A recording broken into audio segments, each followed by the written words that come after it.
The Middle of the Pack podcast.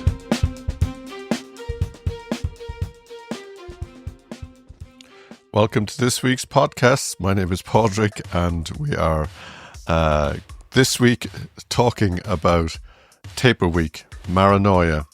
It's currently Tuesday of my Taper Week, and I have to say I am definitely in the middle of this Maranoia mood. I did read where it said a tapering marathoner, me, and all the future guests that are going to, all the past guests, I should say, that are coming on to give little brief snippets of how they're getting on. But we're liable to become spontaneously moody, germophobic, fully irrational, and with an innate ability to lose all focus. Weather forecast obsession and self-doubt may occur, but frequent episodes of extreme restlessness, anxiety, and excitement are common. And I have to say that is the way I'm feeling. I also read that it's an irrational worry or fear experienced by runners in the days and weeks, particularly Taper Week, before a marathon. It manifests as anxiety, overtraining, fear of injury, feeling unwell despite proper rest, doubting your ability to perform, even after extensive preparation. Maranoia is common, affecting runners of all experience levels, not just newbies or middle-of-the-pack runners. It can be managed by trusting the training, focusing on rest and nutrition, and seeking support from others. And I have to say, as you know from if you've listened to all the previous episodes, I'm part of Kieran McKeown, my coach, and he has a group, and we had a meeting on Sunday night where everyone got together and shared some of their Maranoia worries, and also just talking about the race plan. And all these things kind of just add to the kind of butterflies in your tummy. But it's also good to talk about it. It's also good to get it off your chest. And for this week's show, I've asked all the guests that have been on that are running Dublin just to give a little snippet of what they're doing, what they're about, and how they're getting on during Taper Week. So we'll start off with Sinead Power, and this is what she had to say about her Taper Week. Hello, Padraig. There was a time when I would be getting my hair done the Friday of the October bank holiday weekend for the Jazz Festival. But alas, this midlife crisis is quite severe. So I'm actually getting my hair done Friday for the Dublin City Marathon Expo, because if I cross the finish line, any hairdo I had will be well undone, and my hairdresser will be horrified at the state of me. So this week, I'm going to focus on eating well, sleeping well, and trying not to fall over and injure myself. So we should be very proud that we've come through the training block, and it's an achievement in itself to get to the start line as far as I'm concerned. So let's see what the 26th of October brings for us all, and let's hope we all come out of it unscathed, safe and happy, and that we all do our best. If it's anybody's first Dublin City Marathon, it's a great, great marathon. Some real characters out in the course and some brilliant camaraderie from runners on the course. So hope you all achieve what you're aiming to achieve, and that we all have a great weekend. Maybe we'll find some jazz in Dublin somewhere, you never know. Bye. Thank you, Sinead. Yes, you'll never know what we'll find in Dublin. Hopefully we'll have all finished the marathon and we'll be somewhere celebrating anyway, whether there's jazz music or not. That remains to be seen. She also put me in touch with an account called Women Who Run Ireland, which is run by Tara. And Tara did a post on Marathon Week, and I've just taken the snippet from that now, from Tapering Week. It's brilliant. She is going to be a future guest. I'm looking forward to having her on. Just having looked at the whole account, I think it's fabulous what she's doing. And I know Sinead Power, who you just heard from, is very inspired by this account too. So the account is called Women Who Run Ireland, and this is Tara from them talking about Taper. Made it to Taper. Woohoo! Everything hurts. My leg is hanging off, my knee is hanging off, my elbow hurts, my arse hurts, my back hurts. Oh my God, everything hurts in Taper. Your body has just gone through 20 weeks of pure trauma. You have never ran as much as you've ran in your life before. Taper is all about resting. It's about resting the body. It's about repair. It's about recovery. If you do your taper right for 2 weeks, some people have a 2-week taper, some people have a 1-week taper coming into their marathon. But if you taper correctly, you're in the best possible shape when you go to the start line. So taper here is phantom niggles. Everything hurts. Psychological. You feel like you should be running more. You want to go out for that long run. Don't go out for that long run. Let your body recover. Taper is all about recovery. Don't let it get into your head. You need these weeks to rest and recover. So phantom niggles happen in taper. It's all psychological. You go to the expo, you collect your race number, and you're like all excited. You're like, oh my God, I have my race number. I'm going to run a marathon. Life is great. Life is good. You wake up the next morning, make your way to the bag drop. Here you are at the start line with 20,000 other people, and you're sitting there going, whose idea was this?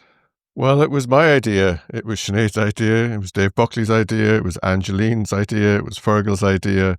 It was Tara's idea. It's everyone's idea to run a marathon. It's just this week, it just gets out of control in your mind. So yeah, all those niggles are just niggles. All those worries are just worries, but you just got to try to enjoy this week.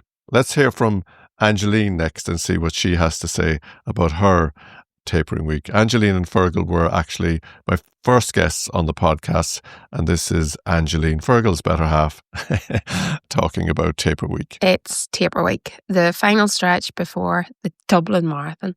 All the hard work's been done, the long runs, the tough sessions, the early mornings, the late nights. Now it's time to really rest the body and calm the mind. This will be my 10th marathon, and I have done this stage very wrong in the past. Just trying to squeeze in one last long run, or worrying that I'd lose my fitness. But this time, I'm going to try and do it right. The training is in the bank. Now it's all about sleep, good food, and trusting the process. This week for me is about recovery, not just physically, but mentally. I focusing on rest, mindset, and remind myself I've done everything that I can. So to everyone running Dublin on Sunday, enjoy the week. You've earned the rest, you've earned the confidence, and remember, the hay is in the barn. We've done the work. Now it's time to relax, refocus, and get ready to run our best. Bring it on, taper week. Bring it on indeed. We're right smack in the middle of it, so I hope everybody is feeling a bit better. The hay is in the barn, as Angeline said. I love that. I love it. And let's hear what her hubby has to say on taper week.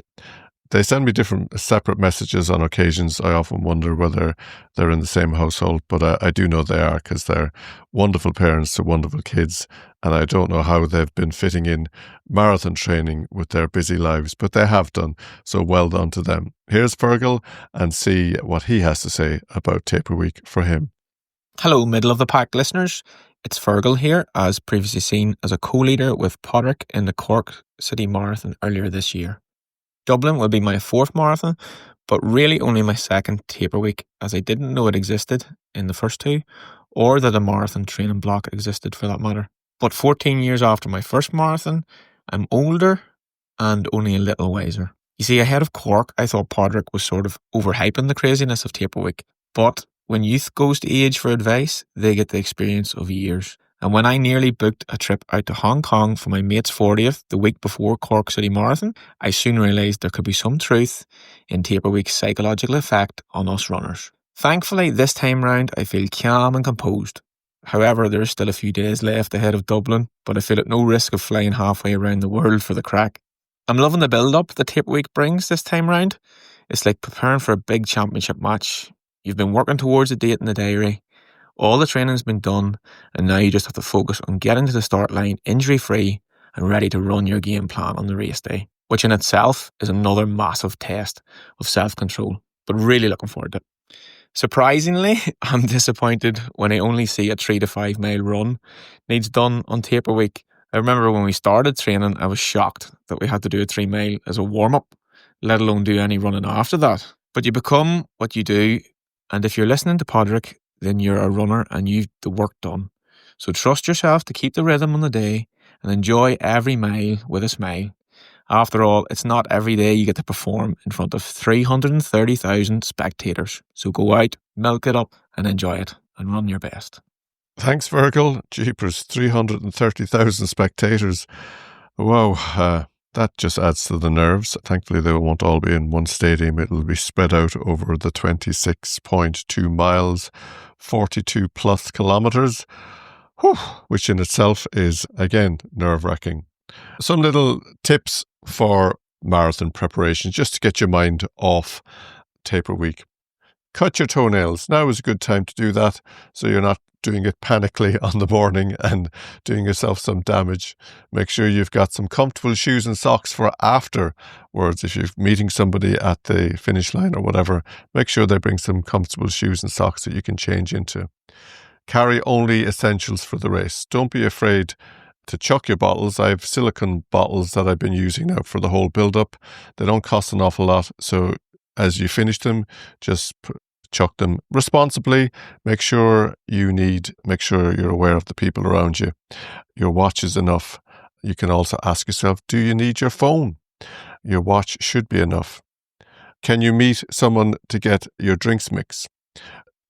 Not everybody will have someone, but if you know somebody, just arrange for them to be at a part of the course where you can pick up your drinks mix so you don't have to put that in your belt or carry it. An important one, and I think Dave Buckley, who's coming on later, might have mentioned that as well, to bring an old fleece to wear in your wave waiting area. Particularly, it might be cold and wet, and then you can discard that before you run, because leftover clothes will end up in charity anyway. Make sure you have an arranged meeting point for friends and family, because phone signals don't always work on start lines and finish lines. And, when you want to celebrate and get that hug that you probably deserve if you finished. Also, another bit of advice that I heard is to book a table at a place in town for afterwards, because you might want to sit down. I actually prefer standing up, actually. I worry I won't be able to get up if I sit down for too long after a big long run. But as you know, and you've been training, so you'll know that this is important, but hydration is key. So this week, keep sipping water throughout the next few days. Have an electrolyte the night before and an hour before your start time as well. When you're running, don't chug the water during the race. Don't overhydrate, because you don't want to flush out all the sodium that you've added, particularly in the night before and the morning of. Just drink to thirst. It's about finish lines, not finish times. We're going to finish a marathon. That's really important. Just to add to the kind of nerves also, don't forget that the clocks fall back as well. So that actually is giving you some extra sleep. So that's a little bit of a list. I know Dave is going to talk a little bit about that too. But let's hear from Gareth now. Gareth, Run with Gareth, the Instagram account. He was on our second or third episode as well. He was the first male solo guest. I know we had Angeline and Fergal, and then we had a lot of female guests, which is great. But Gareth was the first male solo guest. And this is what he is saying about his taper week. Hello. So about halfway through taper now. It's what, recording this on Monday. The plan was to do it after my last long run, rather badly yesterday. So I just kind of cancelled the rest of the day, watched football, tried to put it out of my mind, and it has seemed to work. Tapering for me is always a strange thing, because like my head is going, yes, we're getting close to the big day, you need to rest, you need to conserve your legs, all that sort of stuff. And then my body's going, no, we're really full of energy, let's keep going. So I've always found tapering just to be a wee bit strange to me. My training had been going really, really well up until just before the tapering began. Like, I hit 2 half marathon PBs, the Great North and then at Belfast. I don't know what happened after that. The last 2 long runs that I've had, the first one was meant to be, I think it was like 16 miles or something, and I managed, I want to say 11 or 12. I can't quite remember. And then yesterday, was meant to be 12 miles. And I don't know what the weather's like down with you, but To say that it was wet yesterday is a massive, massive understatement. It was horrible all day up here. We had a yellow weather warning for rain, which, like, if we ever get an amber weather warning, that's bad, because like that usually is really heavy rain, really strong winds. Don't go out unless you want to get absolutely drenched. But a yellow weather warning tends to be a wee bit more, it's going to be a wee bit wetter than usual. But yesterday was just horrendous. Like, it wasn't super heavy rain, but this will sound stupid, but you know the rain that just soaks you even though it's not heavy? That was pretty much the entirety of my run yesterday. So I got 6 miles in, ended up in a place that I knew anyway, and stopped just, to have a word with myself, be like, right, do we need to keep doing this? Like, let's keep going. And I came to the conclusion that I'm a week out from Dublin. I've got 6 more miles to go. I was absolutely hating everything at that point. Like, I hated running, I hated the weather, I hated the cars driving past, even the ones that were really nice, and avoided the puddles. If any of you are listening, thank you, you're wonderful people. To the person who hit the puddle just in front of me and only just missed me, not a fan of you. That was very, very naughty of you. Bad person. But I just hated everything, and it came to the point where I sat debating it for that long that my legs made the decision for me and went, no, we're not doing it. And like, looking back objectively, it was probably a good decision, because I've already done the long miles, and whenever we're getting to this stage of the training program, I don't need to be doing like double figures miles. Yes, it's nice to have that kind of mental backup of, oh, I can still run 12 miles, I can still run 15 miles or whatever, but I don't need to, because in my head already knows I can do these distances. I can do these distances at the speed I want to. I'm still pretty confident about this Sunday. I mean, I think it's, excluding yesterday's run and that previous long run, it's the most consistent and solid like training block I've ever had. But I just can't get, I don't know what it is. Tapering to me, I just can't quite get all of my head around it. Like, I understand the concept of it, that you want to wind down a wee bit, or considerably, before a marathon, before a half marathon or whatever, so that your body is in really good shape. But then the rest of me is like, but I've already been doing these miles, so let's keep going. Let's get the body like used to running on tired legs. So, but yeah, hopefully I'll be sitting, maybe even on the bus back up home, with a shiny new medal, and hopefully, fingers crossed, a shiny new PB as well. Yeah, Garrett's quest is to break the 5-hour mark, and I have every confidence he will. I was looking at his half marathon times, and I think he'll definitely break that 5-hour mark in this Dublin Marathon. You might have gathered he was getting slightly angry with people that were splashing him in the rain, and I was thinking about that spontaneously moody and irrational ability. I was kind of thinking he was definitely in taper week when he was getting so annoyed with these people. I enjoyed that. Thanks, Garrett. We're going to have Dave Buckley up next, and he's got some words of wisdom on his experience on the build up to a marathon and some tips and ideas. But it's a snippet really that I took. I didn't use in the podcast that we recorded with Dave last week. I was saving it for this particular marathon week, taper week, Maranoia special. It's just some advice from Dave on his marathon experiences. This is Dave Buckley. So Dublin, what I'd recommend now is maybe get an old t-shirt, or especially a long sleeve one, because you're going to be early in the morning now, because you're going to have to discard of it. Don't come out with nice clothes. So an old race top you might have got from during the year that you don't really, you're happy enough to discard of it, because what they'll do is they'll give all those clothes that the 20,000 people are going to discard, they'll give that to the homeless people up in Dublin. Just borrow a Man United top or something like that, is it? Would be great. Yeah. Yeah. No, it might be a bit expensive. Went to Penny's and get an old long sleeve top that you're just going to discard of on the morning. Write a list. I wrote a list. Geez, my list last year was unbelievable. So it was like, I tend to cut in the nipple areas too. So I got in the expo, I got these nip guards, they were called, and they worked. Because I've gone through every plaster known to man, and I always just bleed there, but I actually got these things in the expo, and they were still there when they finished 26 miles later. But Yeah, well, the physio tape works as well, except they're adhesive all round, so you need to be careful taking them off. yeah, it's Vaseline. Jeez, bring a big tub of Vaseline with you, and maybe a few plasters around the toe, underneath your toe there, if you kind of blister like that. Yeah. Well, try to go to the loo, the bathroom in the hotel once or twice, and always, even if you see a line and it looks like it's going to take an hour to get there, you normally get there in about 5 minutes. Just go into one of the pot and just sit down. Yeah. Always do the 5 or 10 minutes bathroom break before the gun goes off. Just get rid of that. It's only nervous energy, that's all it is. But you can't run around with that in your tummy because it'll upset you. Yeah.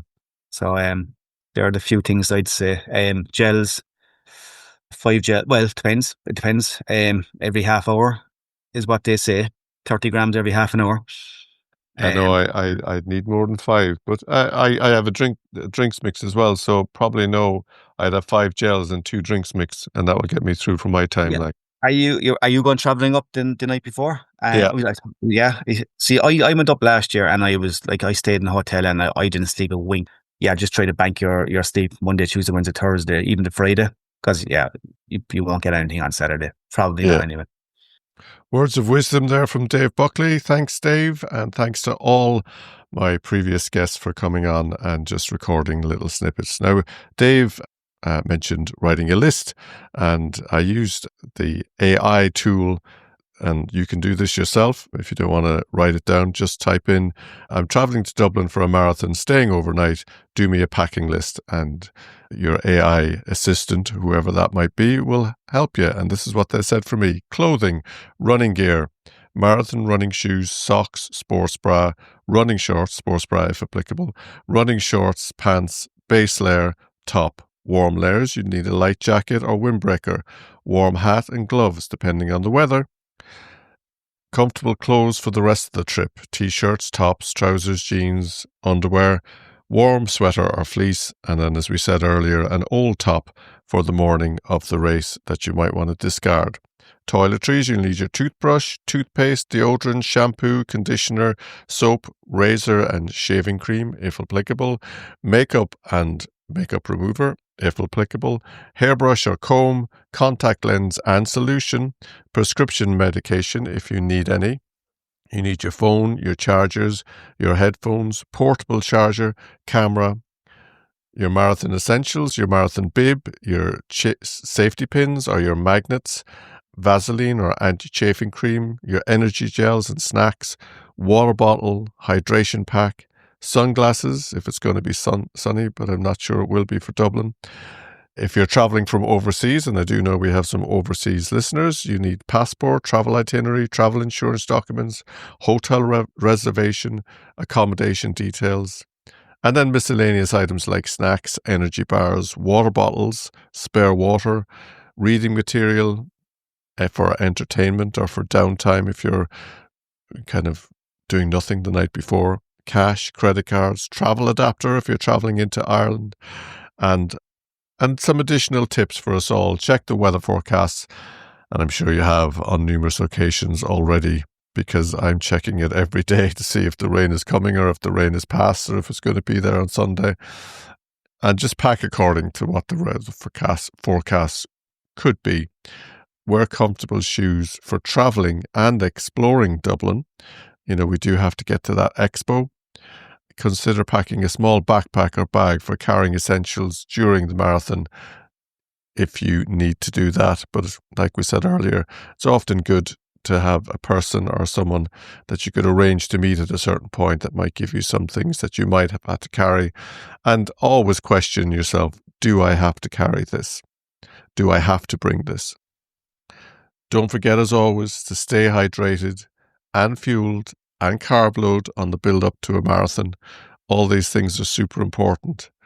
And take advantage of the public transport system, including buses and Lewis to get around the city. You'll need to think about taxis. Be aware of where your hotel is in relation to the start line. And if you've got time the day before, have a look at that too. So you're planning your route to wherever your wave is and ask questions. If you have questions and you're visiting the expo, ask them questions, because that's really important. You don't need to have mind monsters playing around your head, just worrying you unnecessarily about questions that an expert at the expo will be able to answer. If you're following a pacer, just try and find out who they are, trying to find out where they'll be. And if you're like me and you're stuck in a wave, I was hoping to do under 4 hours, but possibly following a 350 pacer, and I'm in wave 3 and there isn't a 350 pacer. So I'm going to try and get to the front of that wave just to avoid having to zigzag through people at the start. And if you're nervous about following a pacer and you're nervous about a time, just hang back behind the pacer. You'll be able to see the balloons and just stick with them as long as you can. Remember, the pacers will always keep a steady pace. But let's remember that we're here to enjoy it. And I have certainly enjoyed the build-up to it. I have to put my hand up and say, maybe I just forget Cork Marathon, but I am finding this particular taper week more nerve-wracking than I did for Cork. Maybe it's just I'm out of my home county, out of the home city. I had run a lot of the Cork Marathon in my training, so this is just new pastures for me, unsure about the hotel. But I know there's a lot of people from Eagle AC going up. That's my club, that we'll be able to meet up possibly before, but definitely after. And all these things, maybe they just do get in your head prior to the big day. But I do know crossing that finish line in Cork for me was a wonderful experience. And I know not everybody will complete the marathon, and if you don't, there will be plenty of others. But if you get to the start line and you get to the finish line, that's a wonderful achievement. And remember, it's about the finish line, not the finish time. And I know we sometimes obsess about, I want to break 3, or I want to break 4, or I want to break 5, or I want to break 6. But just remember, if you get to the finish line of a marathon, that is a major achievement. And you have to enjoy that.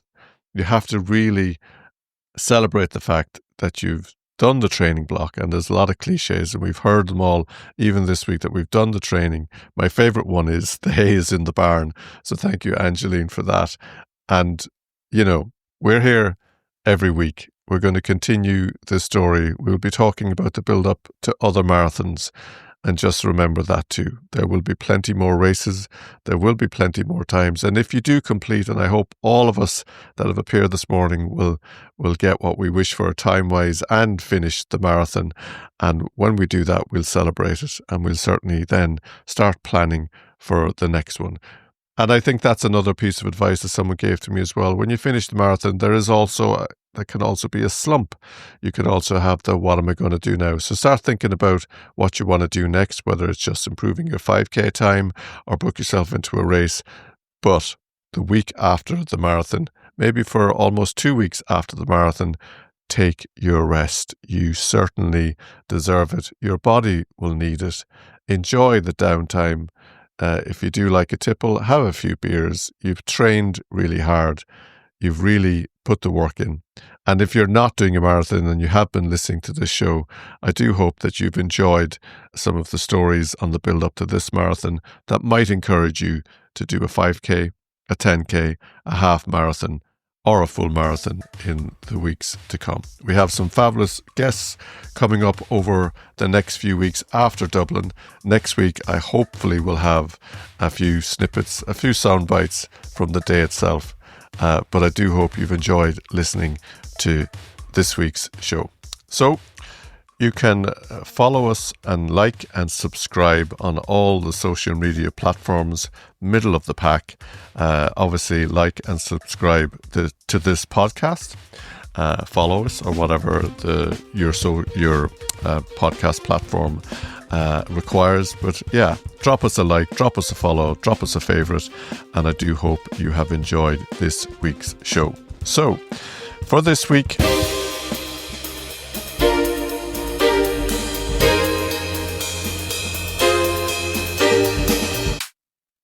thanks for listening, and good luck to everybody running the Dublin City Marathon.